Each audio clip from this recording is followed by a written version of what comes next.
Senegal's president has named a senior economist as prime minister. It comes after the government was dissolved following Ousmane Sonko's sacking last week. Sonko has now been named speaker as the opposition boycotted today's parliamentary session. Authorities hoping former central banker Amadou Al-Aminou Lo will be able to steer Senegal out of the crippling debt crisis it's currently in. For more on this story, we can go across to correspondent Caitlin Kell standing by. Caitlin, lots of fast-moving political changes happening where you are. What's the latest? Yeah, that's right. It's been a very dramatic morning here in Dakar at the National Assembly after ex-Prime Minister Ousmane Sonko was elected the Speaker of the House after having lost his post as Prime Minister just 4 days earlier. That's after El Malik Ndiaye was stepped down from the Speaker position just on the weekend. He was voted in by a landslide of 132 votes and only one abstention, really making him now the second most powerful person in political hierarchy here in the country, despite being fired by Faye just earlier last week. The opposition, as you said, boycotted the vote and called it an institutional coup, and it'll be interesting to see what action they take forward with that.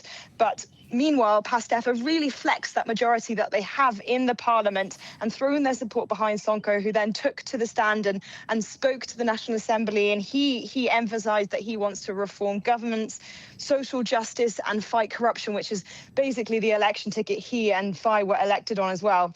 He also said, quite interesting, that sovereignty should be both moral and political, and he vowed to use the counterpowers of the National Assembly. It remains to be seen what that actually means. And Caitlin, just talk us through what the past few days have been like in the country.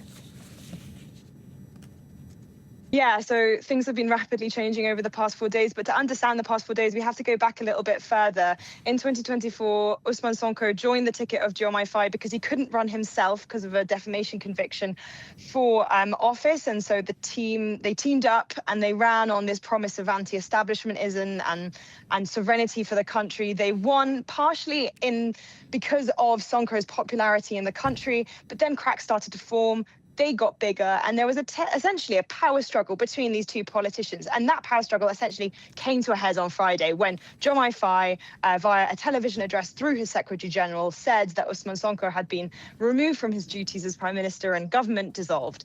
Then just a day or two later, we have on Sunday, the Speaker stands down and resigns. And then last night, we heard that there has been a new Prime Minister appointed in the country. Then this morning, Sonko now performs a political arabesque and finds himself back in the centre of power, really, in the National Assembly.